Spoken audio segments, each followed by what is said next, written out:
been watching the Palestinian people at their very best, as they defy their oppressors with strength, humility, and unique bravery. But here's what really stands out.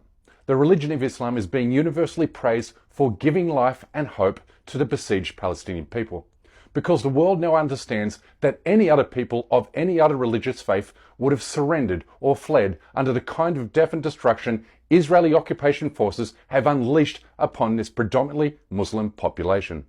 The blinkers are off. Americans and Europeans are now decolonizing their minds in seeking the truth about Palestine and Islam, which is why many are now predicting that we will see a record number of mass conversions to the Islamic faith throughout the Western world next year in 2024. The writing is on the wall. The data is impossible to ignore. 2024 is shaping up to be a breakout year for Islam in the West, because Palestinian resistance has already ignited mass conversions in the United States, which we reported on in a recent episode. But these testimonies represent only a tiny snapshot of the total found on TikTok alone. Like, we're being blocked. I'm not even a Muslim yet, but I just did my first salah from all of your help, and I literally started crying at the end. That I basically, when I did that video, became Muslim, and I'm gonna cry. I'm gonna cry. And I'm serious about becoming Muslim. I'm very serious. I was a devout atheist before, but I've done so much research on the Muslim faith, and it's so beautiful. So I want to know if I'm meant to be a Muslim before I tell my family. And I have decided that I do want to be Muslim. Palestinian resistance has also inspired mass conversions to Islam in Europe and Australia too. So I've been feeling very happy, a lot of peace since I reverted 2 weeks ago. I reverted because of what's happening in Gaza, and I wanted to be closer to Islam and Allah.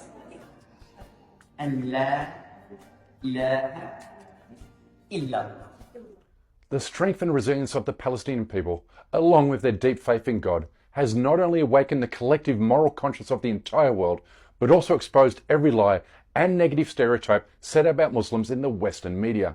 You see, US war on terror propaganda convinced the West to fear any Muslim with a beard or turban, or any Muslim who practiced their faith in a devout or conservative way. These lies and stereotypes were pummeled into our newspapers and onto television screens uninterrupted for 2 full decades. But it only took one glimpse, one fraction of a minute, to squash these falsehoods, and it came in the form of this Palestinian man who, after losing both his children to an Israeli airstrike on his home, showed the world that his people, through their faith in Allah, are gentle, merciful, compassionate and kind. وأنا بنظف فيها من غبرة القصر البريد روح هي وطارق روح الثاني برضه الله يرحمه يا رب. بنظف في وجههم بالمحلول الملحي عشان تروح الغبرة، فلقيت الحلق عاد حلقها الثاني ضايع، فحكيت يا حلقك يا حبيبتي بدي اطلع الحلق، بدي اخذه منك عشان يضل ذكرى مني. هاي حلقي بتضل معي اتذكرها فيه، لكن حبيت انا اضل اتذكرها واحطه هيك زي وسام الله يرحمك يا ريت، فراح الله يرحمه. An online commentator asked, how many billions of dollars have been spent trying to demonize a face like this? How many media corporations have plotted to tarnish a man like this? And how many Hollywood films have been produced to make you terrified of somebody who looks like this? But just one moment, one clip, changed it all. He and his Palestinian compatriots are showing the world what Islam is all about. This is why a new poll shows that 78% of young Americans aged 16 to 35 now sympathize more with the Palestinians, with only 16% sympathizing with Israelis. And if you're sitting there thinking to yourself, okay, come on CJ, how can one man possibly change the world? Then let me tell you this. The trajectory of the future is shaped only by a small number of immensely transformational moments that unite the collective conscience of the world and bend the moral arc of history towards justice, as was the case when Rosa Parks ignited the struggle for racial equality in the United States after she refused to give up her seat to a white man on a bus in Montgomery, Alabama in 1955. Her quiet act of protest against racial apartheid launched the bus boycott movement, which in turn invigorated the civil rights movement led by Dr. Martin Luther King and the great Muslim American Malcolm X, helping to bring an end to segregation with the passing of the Civil Rights Act of 1964. One person, Rosa Parks, changed America for the better. And we now stand at the precipice of a similar transformational moment, but one that speaks to the trajectory of the Palestinian liberation movement and Islam in the Western Hemisphere. And this trend will not reverse, because the world now understands that Islam is the #1 reason why the Palestinians will never be defeated.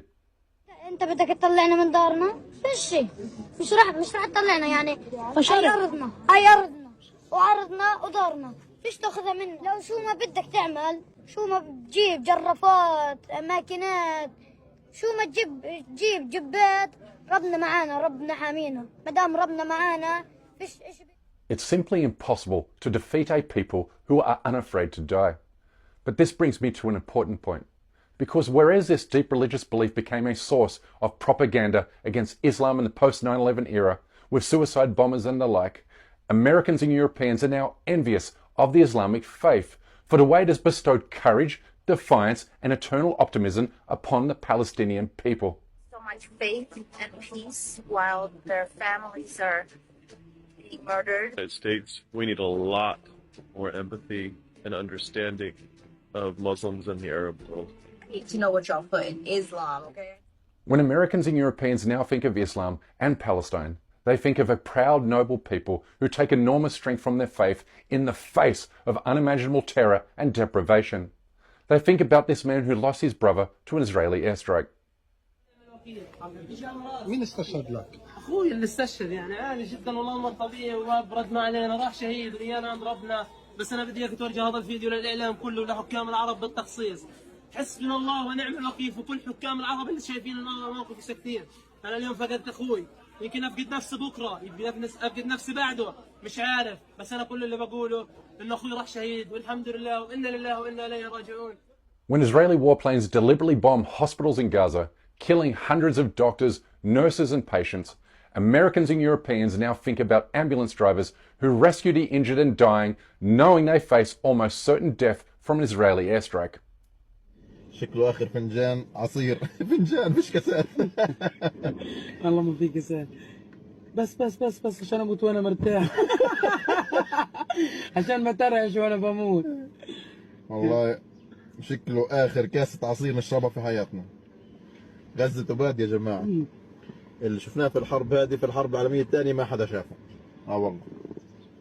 أنا أعرف عم يوسف بين الله. اشرب يا معلم عشان تترع وأنت بتموت. الكاس الجاي وين حنشربها في الجنة؟ إن شاء الله يا رب. This is the real Islam. This is the Islam that has been kept hidden from audiences by the mainstream media and Hollywood, which has exacted enormous profits from portraying Muslims as maniacal suicide bombers, belly dancers, and oil tycoons. But this era of anti-Islam propaganda is over. It's finished. Because the same old lies cannot be sold about Muslims to Western audiences, because the Palestinian people have shown a truth that can never be untold. This, however, doesn't mean we no longer live in dangerous times, because Israel and the United States government will not go down without a fight. They will dial up the Islamophobia to protect the slowly dying Zionist occupation, and we will see a steady upbeat of anti-Muslim animus from right-wing political parties. The recent election of Geert Wilders in the Netherlands, a notorious Islam hater who equates Muslims with cancer, serves as a warning shot of what lies ahead. But despite an uptick in anti-Muslim violence in the streets of Europe and America, the Islam haters will eventually lose and give up due to the sheer weight of numbers growing against them. Palestinian resistance has changed the world forever, and in doing so has shifted the trajectory of the moral arc of the universe towards justice, and for this reason I predict future historians will mark next year, the year 2024, as the beginning of Islam's new golden age in the West.